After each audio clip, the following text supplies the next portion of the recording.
towards the end of the previous lecture we were discussing about two important terminologies, the spectral radius of convergence and the rate of convergence, and we will be continuing with that. So let us try to focus a bit on first the spectral radius of convergence. So as we have seen that if you want to have a very few number of iterations to satisfy convergence, then what should be the spectral radius of convergence. So just keep in mind that essentially the rate of convergence is related to log of 1 by the spectral radius of convergence. So if you make a plot of log x versus x, so it will be something like this, right. Now that means if x is 1 by rho, as you have smaller and smaller values of rho, remember that we have the maximum value of rho as 1 to achieve the sufficient condition for convergence. So that means it is a positive fraction. So 1 by the positive fraction is a number which is greater than 1. So smaller the value of rho, larger is this value of x which is say 1 by rho, and larger is log x, right. So essentially you are dealing with variations towards the right side of x equal to 1 because rho is less than 1. So as you increase x, your log x increases, and in the limiting case when rho is very very small, then log x is very very large. That means the rate of convergence is very very large. Theoretically when rho tends to 0, x tends to infinity, so log x also tends to a very large number, and when log x tends to a very large number, that means the rate of convergence is very large. So you require a very few number of steps to achieve convergence. So what we can infer from this? We can infer from this is that smaller you keep the spectral radius of convergence, better it is in terms of the rate of convergence. So to achieve a high rate of convergence, your spectral radius of convergence should be as small as possible. That is the first and foremost thing that we can infer. Now but how to assess what is the spectral radius of convergence? There are several ways in which you can assess the spectral radius of convergence, but we have to keep in mind is that again to do that in a straightforward way we need to calculate the eigenvalues of the matrix M, and eigenvalue computation is also expensive. Just like we had seen that the power computation of the matrix M, it is expensive. To get rid of that problem we came down to the equivalent eigenvalue representation, but equivalent eigenvalue representation if you want to use that you need to calculate the eigenvalues of M, that is also expensive. So we need to go to something which is again equivalent to the eigenvalue representation, but something which is computationally much more straightforward. To do that we will consider the norm of the matrix M.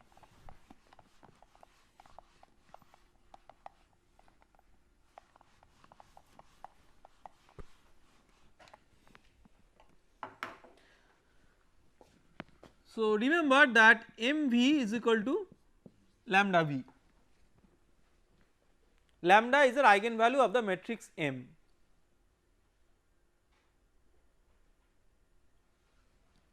Now we know that norm of MV is less than equal to norm of M into norm of V,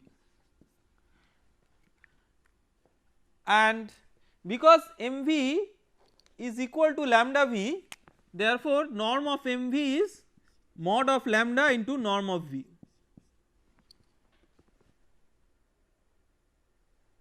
Right, and from these two it follows that mod of lambda less than equal to norm of m.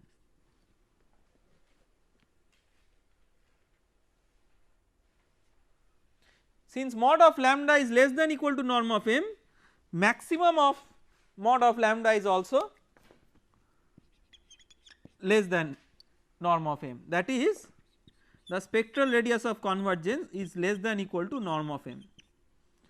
So, if you can have an estimate of the norm of m, then that is good enough to give you a bound of the spectral radius of convergence, and that can in effect be substituted in place of the eigenvalue representation to get an estimate of the characteristics of convergence.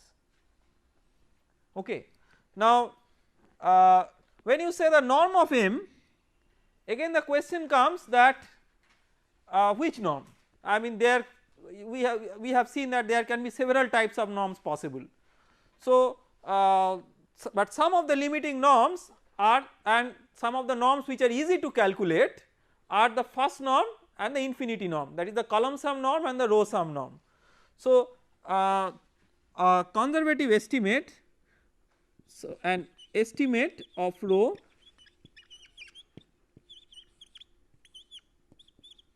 is given by the maximum of the row sum norm and the column sum norm.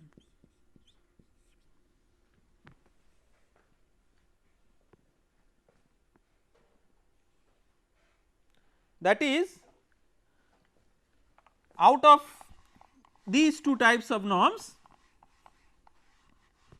whatever norm is the maximum one, remember that you have to keep the maximum of the maximum of the lambda, mod lambda maximum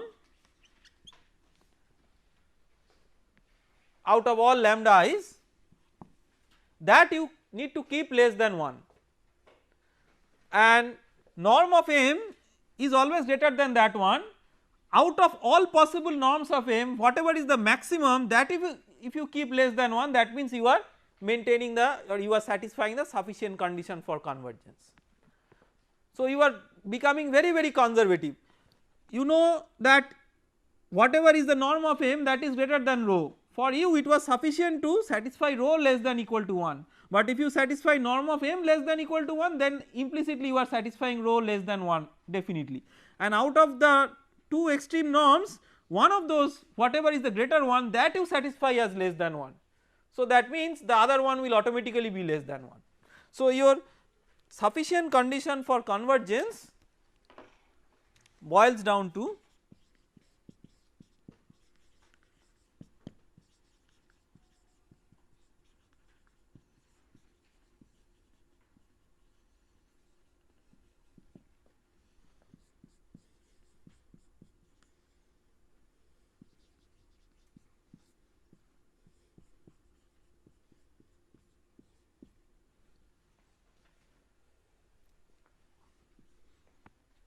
less than or equal to 1. Now, let us take an example and see that what can be the norm for the methods that we have learned so far. We will take an example of the Jacobi's method. Why we take the example of the Jacobi's method? Again, for estimating the rate of convergence or any convergence criteria, Jacobi's method will give you a conservative estimate, because Gauss Seidel is faster than the Jacobi's method. So, if it works for Jacobi in an efficient way, you expect that for Gauss Seidel it will work in a more efficient way. Now, for the Jacobi's method, what was m?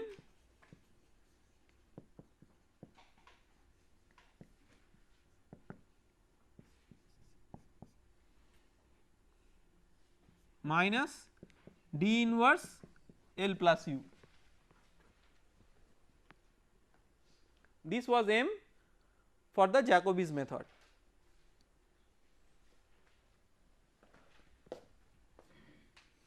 Where let us again write what are the entries of L, D and U. So, D is A11, A22. See, eventually the matrix M is a derived matrix. The original matrix which was given to us was the coefficient matrix. Therefore, we should be able to write everything in terms of the entries of the coefficient matrix. So, this is the D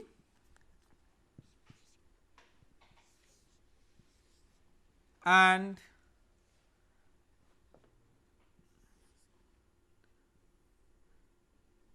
L is A21, A31, A32, then AN1, AN2 in this way. This is L and U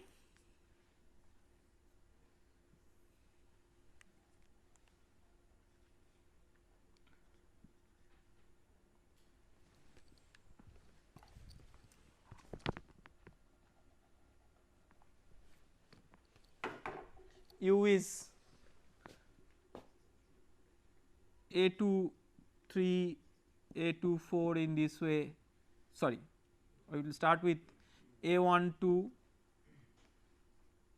A13 in this way, A1n, then A23, A24 in this way, A2n and so on.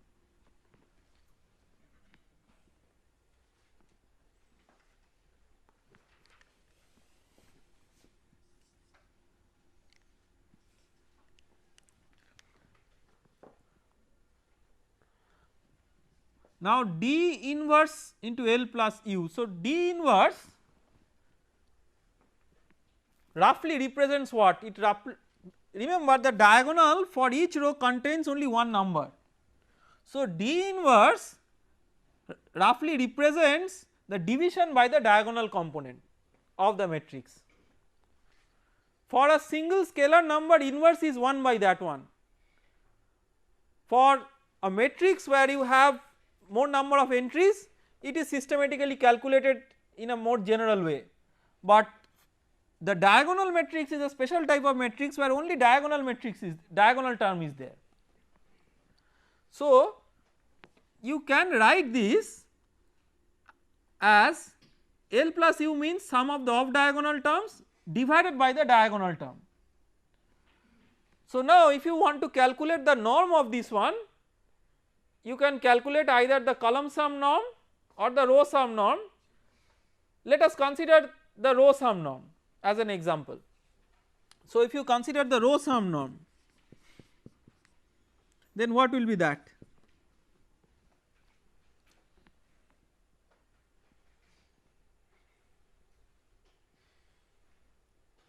So, sometimes out of the row sum and the column sum norm, the row sum norm is used as a criterion. I mean, there is nothing hard and fast about it, one could use column sum or the max of those two, but usually any one of those is considered. This is just a matter of convention, there is nothing very fundamental about it. It is just a convention that in many cases the row sum norm is used as a representation of the norm of the matrix. So, what will be the row sum norm? For any row we divide by the corresponding diagonal. So, AII for the ith row is the diagonal. So, you divide it by this one, so mod of that one. In the numerator you have summation of mod of Aij where j is not equal to I.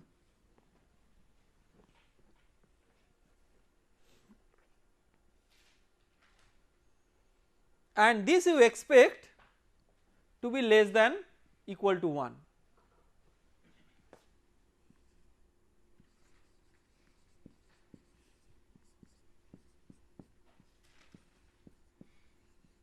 To satisfy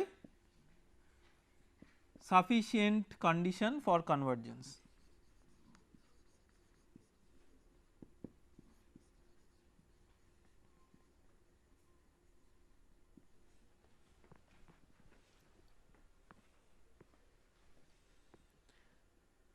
Now, try to relate this with the CFD discretization. in CFD discretization, using the nomenclature that we have considered for the grid layout, this is summation of A n b, that is neighboring A's, divided by summation of A p, mod of both. So, the diagonal represents the grid point P, and the other ones represent, the off diagonal ones represent the neighbors. So, this is like the point P, wherein the other sides of it you have the effect of its neighbors. For a one dimensional system it is a tridiagonal matrix, whereas for a multi-dimensional system it is for a two dimensional system, considering the finite grid considering the finite volume grid layout that we had considered, it is a pentadiagonal matrix. So, you have another 2 diagonals on the 2 sides of it. So, in the 3 dimensional you have another 2, so 7 total diagonals involved. So, it is possible to have several off diagonal or near diagonal terms, but the matrix is generally sparse. These types of matrices are called as sparse matrices, where the coefficients in many of the terms are zeros. So, you have essentially the diagonal coefficients which are non-zero, and you have some of the off diagonal coefficients which are non-zero depending on I mean if it is a tridiagonal system then 3 diagonals, if it is a pentadiagonal system 5 diagonals, but these are not the only terms. So, you have majority of the terms which are away from the diagonal, these are zeros. So, the matrix is densely populated with zeros, and that these types of matrices are called as sparse matrices, and it is particularly important in computational fluid dynamics to understand how to handle these sparse matrices. Sparse matrices are actually very irritating, because if you are trying to represent the matrix as it is, then you are wasting a lot of storage space for storing zeros. We have seen that how cleverly that can be avoided for a tridiagonal matrix by using the tridiagonal matrix algorithm, by converting the storage from a 2 dimensional to a 1 dimensional storage. So, it is important to take care of that in the formulation of the solution procedure.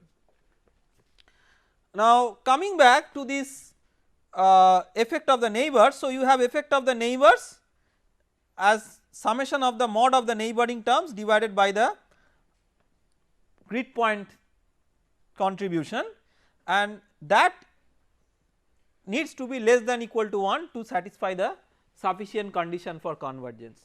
Keeping this in view, Scarborough proposed a criterion which is called as Scarborough criterion for sufficient condition of convergence for the Gauss-Seidel method by taking clue from here, and let us state that. So, Scarborough criteria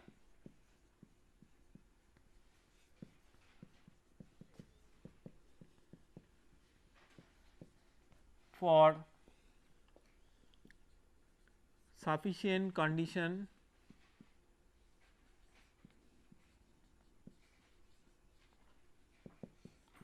for convergence, Scarborough criteria of sufficient condition for convergence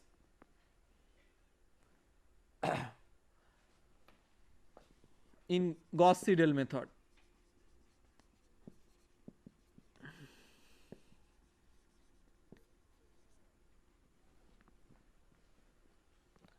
It states that you must have summation of mod of A and B by mod of AP that is less than equal to 1 for all equations, and in addition one physically based criterion that is less than 1 for at least one equation.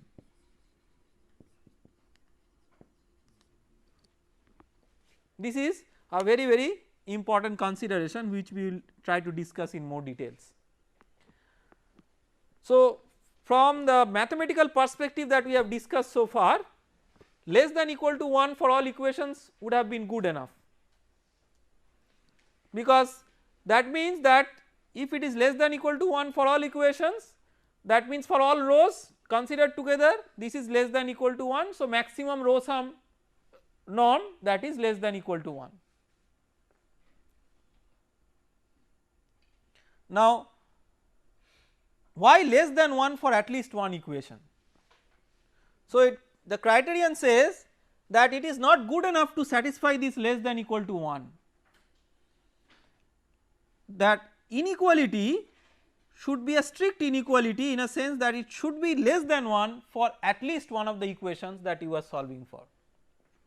To understand why it is necessary, let us go back to one of our old examples of one dimensional steady state heat conduction.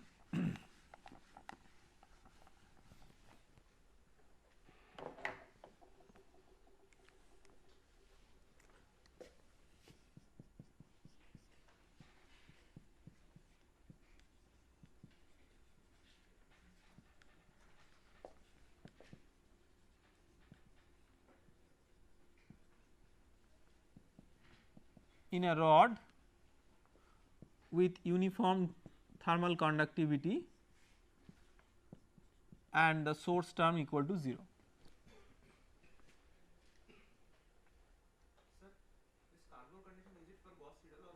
The Scarborough criteria is generally, I mean, because people use Gauss-Seidel method more often than the Jacobi's method, it is intended for the Gauss-Seidel method, but with an understanding that its essential conception is based on the understanding, based on the theoretical derivations that we have for the Jacobi's method. Why it is based on the understanding from the Jacobi's method is because the same evaluation is more tedious for the Gauss-Seidel method by virtue of the form of the matrix M, but at the same time because the Gauss-Seidel method is supposed to act in a more efficient way than the Jacobi's method. So, regarding the convergence, whatever you can derive for the Jacobi's method in some conservative way, that can be applied even to the Gauss-Seidel method. Now,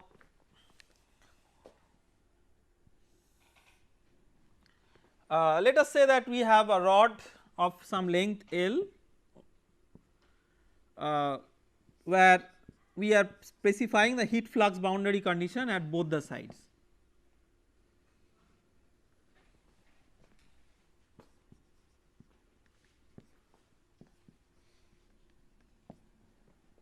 And they are equal. Obviously, if you have a one dimensional heat transfer, then if it is at steady state and no heat is generated inside, whatever is the heat flux that has entered from the left face, the same should leave the right face. Now, we number the grid points 1, 2 and 3 and write the corresponding discretized equation. So, for the grid point 2, we have done it a few times earlier. So, let us quickly try to do it. The governing equation is d2t dx2 equal to 0. So, if you use a central difference, then T3 plus T1 minus 2 T2 by, if you call this as delta x, this as delta x by delta x square, that is 0. So, you have T2 is equal to T1 plus T3 by 2.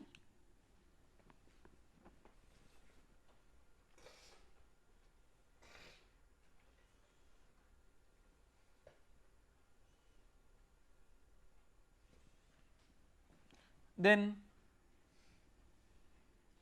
for the grid point 1,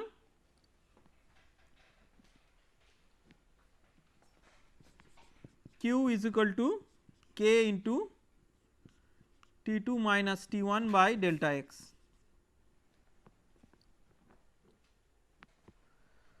So, we have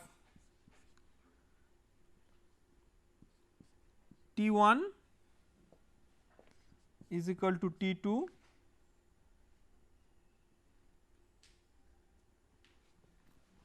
sorry T1 minus T2 by delta x, not with a we can write a minus sign here, minus k into dt dx. So, T1 is equal to T2 plus q delta x by k.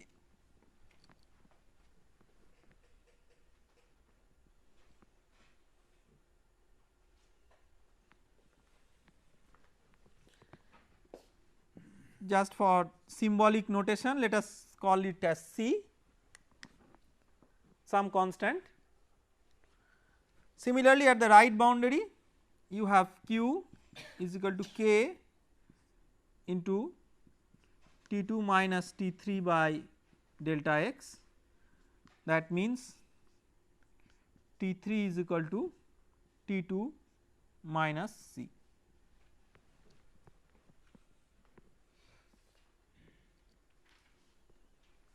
Now, let us try to arrange or organize these equations.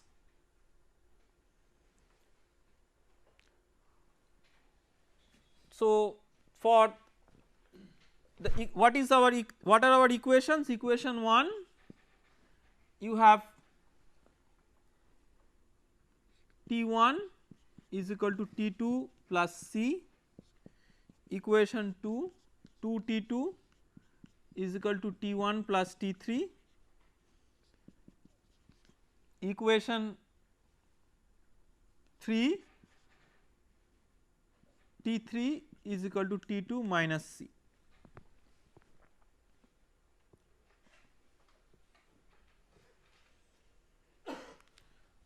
So, what is the corresponding summation of sigma summation of mod of A n b by A p for equation 1?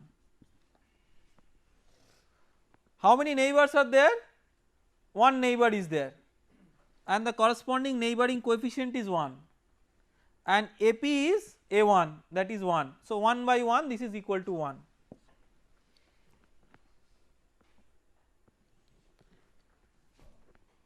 This one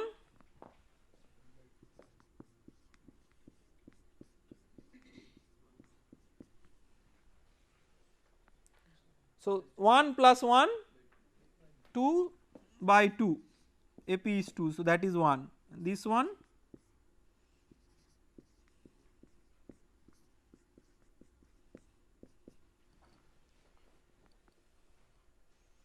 again 1, and we know that this problem is a nilpost problem. We have seen by earlier experience that this is a nilpost problem, because for such a problem you require to specify at least at one boundary the value of the temperature, because otherwise your specification of the heat flux in equal to heat flux out is already inbuilt with the governing differential equation. It gives no additional, or in the terms of in terminology of mathematics, no linearly independent boundary condition. If you say that this heat flux and this heat flux they are the same and whatever is entering is whatever is leaving. If you say that these two heat fluxes are different, then of course you are violating the basic physics of the problem of the steady state heat transfer. So, what you can see is that this is an nilpost problem that we have already figured out. Now, if you see that if you just satisfy the mathematical criteria, all of these are less than equal to 1. 1 is of course less than equal to 1, but none of these are less than 1. So, how can you make it less than 1? Let us say that you specify the value of temperature instead of the heat flux at the left boundary. So, you specify in place of q given you have T given.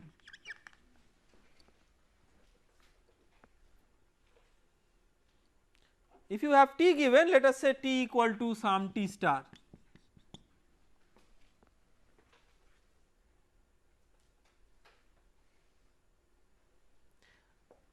then this boundary condition will not be the boundary condition for grid point 1. For grid point 1 the boundary condition is T star. For grid point 2 now you can write T2 is equal to, so there is this equation 1 is not pertinent. For grid point 2 you have 2 T2 equal to T1 plus T3, but T1 is not a variable anymore, it is now T star which is known. And for equation 3 whatever it is, it remains.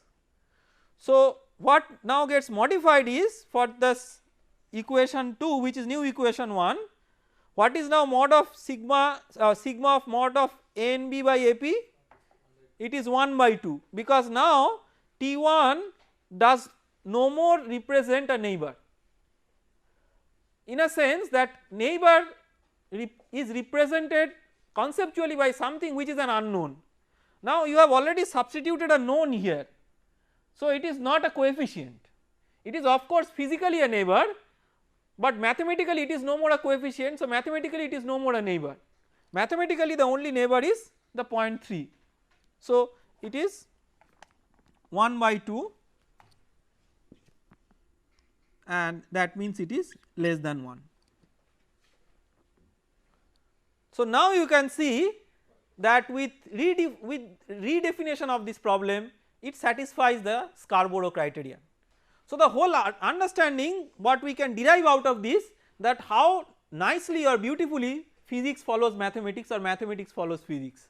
So what we can see here is that there is some criterion which from a mathematician's point of view will come from some linear algebra which does not understand that whether there is one dimensional heat transfer, steady state, unsteady state, heat source is there, whether isothermal or heat flux boundary condition, these are irrelevant for this criterion. This is not a criterion made for solving a heat transfer problem in particular.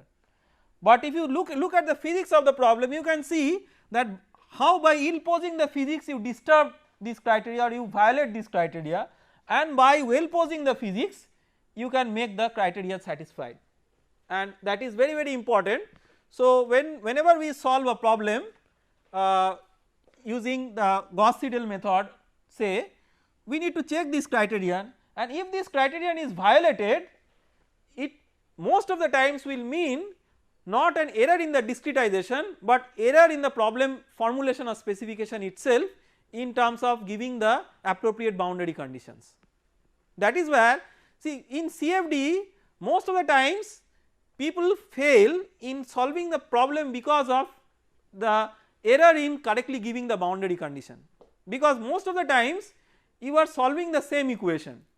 So either it is a diffusion type of equation, then we will see in our next chapter that it could be a convection diffusion type of equation, and then we will see that it could be the Navier-Stokes equation, the fluid flow equation. So these are some of the equations which hardly get changed as you go from one problem to the other of similar type, but what gets changed from one problem to the other is a correct specification of the boundary condition, and if you violate certain rules or certain physical considerations in specifying the boundary condition, that is where you come up with trouble. And sometimes if you are not physically that intuitive, you may not be able to detect that in the formulation stage, but if you look into the system of algebraic equations that you get at the end and try to assess those mathematically in terms of their consistency, there itself you will be able to detect that there must have been something that has gone wrong in some of your earlier stages of the formulation. Okay.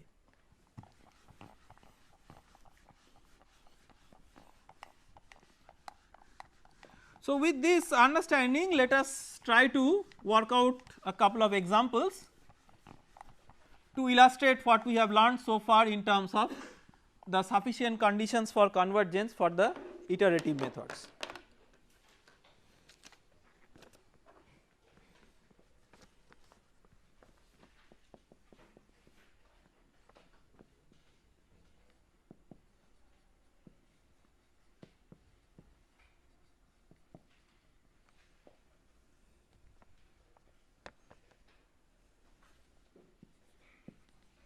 Consider the following system: 2x1 plus 3x2 plus 10x3 equal to 10, 5x1 minus 2x2 plus 2x3 equal to 5, x1 plus 10x2 plus 5x3 equal to 6. Question is it possible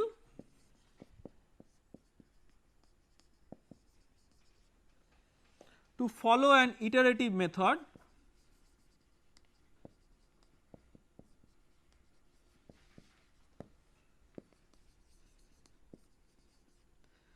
say Jacobi iteration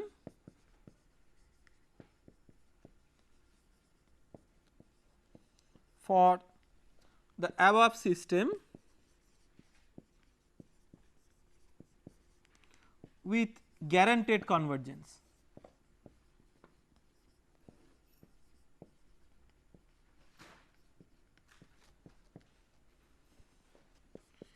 If yes, what is the estimated number of iterations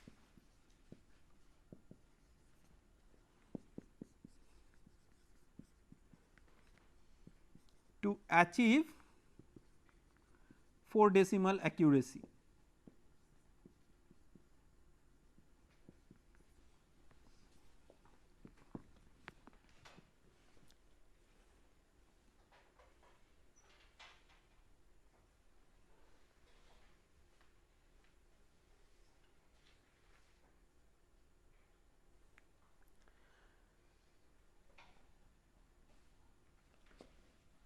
Now, what is the first thing that we should look for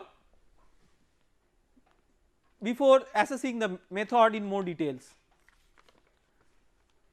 That whether it satisfies the sufficient condition for convergence. Then the question comes, what is rate of convergence and all those things. So, to satisfy the to assess whether it satisfies the sufficient condition requirement of sufficient condition for convergence, what we have to assess? We have to assess the norm of M. That means essentially we can take as an example a row sum or a column sum norm. So, if we take an example of a row sum norm, what we expect is that summation of aij, where j is not equal to I, mod of that by aii, that is less than 1, less than equal to 1. Of course, less than 1 for at least one equation, but in general less than equal to 1. Now, what does it mean? Now, if you are given two choices, one is a small diagonal coefficient, another is a large diagonal coefficient, which one would you prefer for satisfying this? Large diagonal coefficient. So, you can see that if it is a large diagonal coefficient, then that can overweigh the sum of the magnitude of the off diagonal coefficients, so that this is constrained to be less than 1, right.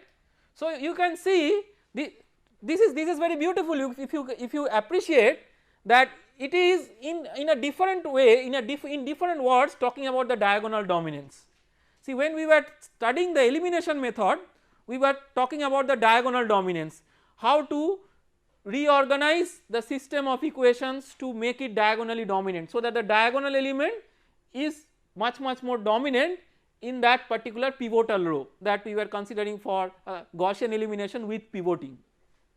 Now, you can see that sense has come back maybe through different mathematical routes, but even for the iteration method, this is essentially what is diagonal dominance, that the diagonal term is dominating over the sum of the magnitude of the off diagonal terms. So, the diagonal term is so dominating that even if you add the magnitude of all the off diagonal terms, that cannot supersede the diagonal term magnitude by itself. So, that is what is absolute dominance of the diagonal term or the diagonal dominance. So, let us try to figure out that what is the situation here. For the first row, for the row 1, what is the case? So, the diagonal, the sum of the off diagonal terms is 2 plus 3 plus 10, that is 13, and the diagonal term is 2. So, straight away this does not satisfy the sufficient condition for convergence. So, as I have said earlier that does not tell you that it will not converge, because maybe you are so lucky that you have already got a clue of the solution by magic or whatever, and you know the solution and you start iterating, that will satisfy the equation automatically. But we are not talking about such fortunate cases. So, we are talking about cases when that will not occur and you are dealing with an arbitrary initial guess, not a guess which is the solution. So, then this will not give you guaranteed convergence, but one may attempt and see that whether a reordering of these equations can do that. So, what is the rationale behind the reordering? You first find out that out of these 3 equations which has the first coefficient highest, that is the second equation has the first coefficient 5 which is the highest, and sum of the off diagonal terms in that case is 2 plus 2 which is 4 which is less than 5. So, let us make this as equation 1.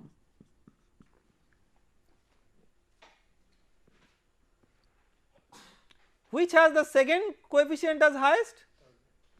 The third one. So, let us make it equation 2, and the first one let us make it equation 3. If you make it in this way, you see that this criterion is satisfied by all the 3 equations. So, the answer to the first question is yes, it is possible to follow an iterative method for the above system with guaranteed convergence, but after reordering the equations, not in the original order. Then the next part is very straightforward. Let us not move into it in more details, we will just use the formula k greater than m by the rate of convergence.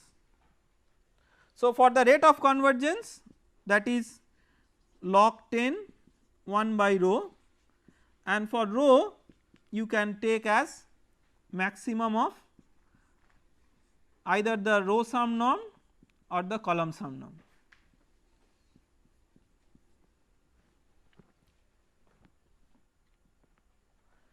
Just let us see how to calculate these norms. Of course, we have seen here that how to calculate the norms through non numerical examples, but just through this numerical example.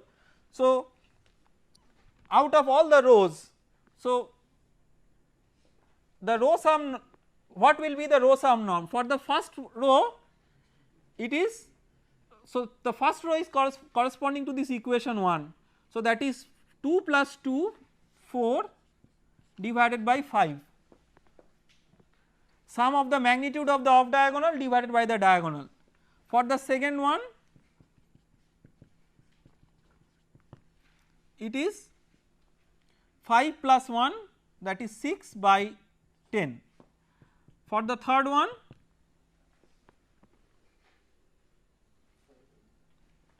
two plus 3, that is 5 by 10. So, out of these maximum is 4 by 5. So, that is 0.8. So, the row sum norm is 0.8. Similarly, you can calculate the column sum norm also, and if you want to make a conservative estimate out of, actually if you want to make a conservative estimate of the number of iterations, instead of using the max here you can use the minimum here if you want to be very conservative, because or not, no sorry, if you want to be conservative you want to make rho as large as possible, not the small one, because small rho is better anyway. So, you want to see what is the largest row that you can take. So, out of these 2, so you can also consider the column sum norm. So, what is the column sum norm?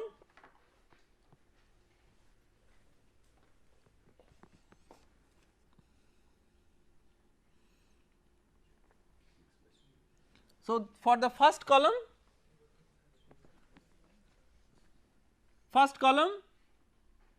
what is the, so let us just try to organize the columns a bit. So, 5 minus 2 2, that is the first row, second row 1 10 5, third row 2 3 10.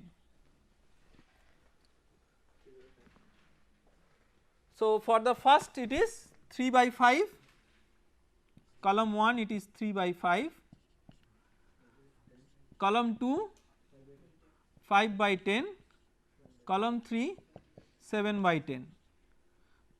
So, the max is 0.7.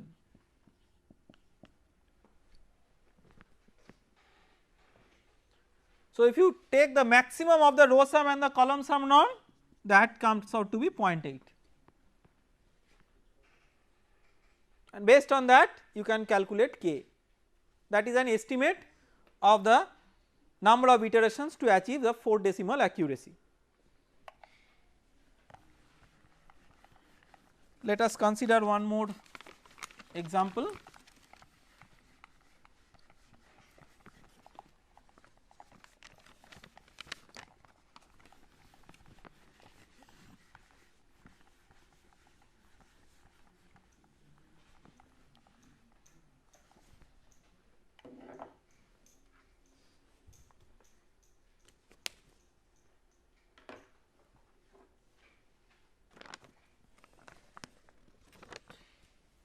For a linear system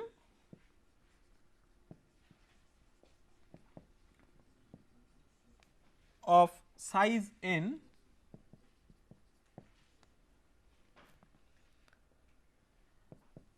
the ith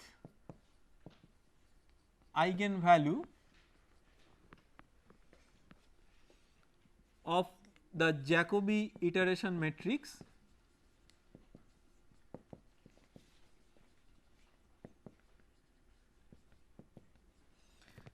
that is m is equal to minus d inverse L plus u is given by lambda I is equal to cos I pi by n plus 1, where I is equal to 1 2 up to n. It is also known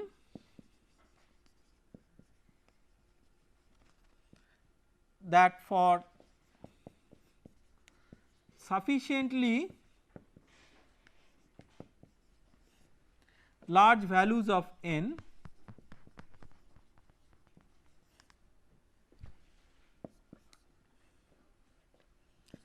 cos pi by n plus 1 is roughly equal to 1 minus pi square by 2 into n plus 1 whole square, is again roughly equal to e to the power of minus pi square by 2 n square.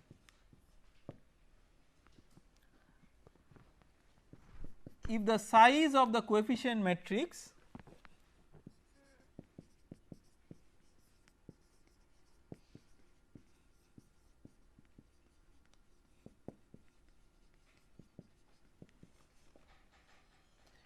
changes from 10 to the power 3 by 10 to the power 3 to 10 to the power 2 by 10 to the power 2, to what proportion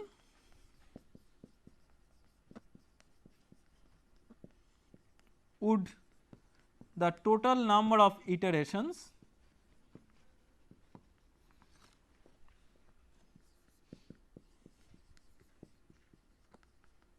expected to achieve a desired level of accuracy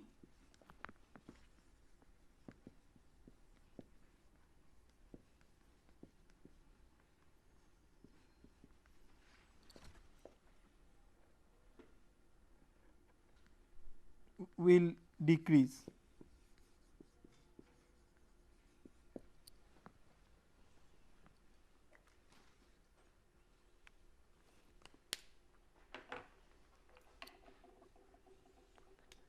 So, this in this problem you are directly given the information on the eigenvalue, and because it is a cosine function, the maximum will be when the argument of the cosine function is a minimum out of all possible ones. So, you can estimate mod lambda max when you consider I equal to 1. So, that is cos pi by n plus 1 magnitude of that. Remember, n is the size of the coefficient matrix, and for the problem it is given that the size of the coefficient matrix in one case is 10 to the power 3 by 10 to the power 3, another case 10 to the power 2 by 10 to the power 2. Both these may be considered to be large enough so that this approximation formula for cos can be used. So, this becomes approximately exponential minus pi square by 2n square. Now, how do you estimate the total number of iterations to achieve a desired level of accuracy? You estimate it through the rate of convergence. So, your k estimation is m by r estimation. Remember that as you are decreasing the size of the coefficient matrix from 10 to the power 3 by 10 to the power 3 to 10 to the power 2 by 10 to the power 2, the accuracy level expectation is not changing to achieve a desired level of accuracy. So, that means the number of iterations k2 by k1 for the two cases will be inversely proportional to r, that is it will become r1 by r2, where r is the rate of convergence. Remember, this is not exactly equal, this is just an estimate.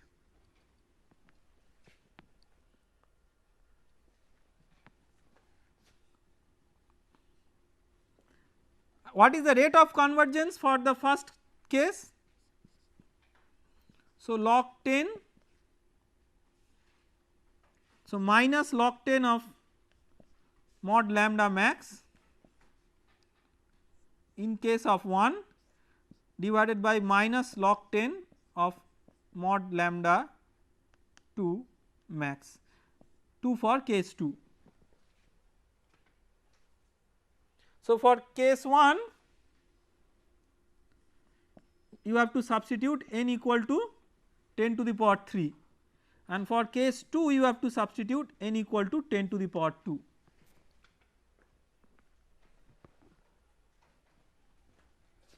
In the formula for mod lambda max. If you do that, then you will get this approximately as 10 to the power minus 2. This you can verify later on through calculations, but important thing is the understanding. So, what does it give you? It gives you an estimate of what? It gives you an estimate of the reduced number of calculations that you need to do as you decrease the size of your coefficient matrix to achieve the same accuracy. So, many times one needs to plan for the computational time. So, many times one needs to plan for how many computational hours that you need to devote for solving a problem, and that depends on the size of the matrix, because computational time requirement in an iterative scheme depends on number of iterations. Each iteration will have a fixed number of calculations. So, if you can figure out that what would be the modified number of iterations with a change in the coefficient matrix size, then you can scale the computational time with the size of the coefficient matrix, and this simple understanding allows you to do that. We will our next agenda will be to work out maybe 1 or 2 more examples related to the use of the iteration method, and then we will consider the use of the gradient search method for solving the system of algebraic equations. So, that we will take up in the next lecture. Thank you.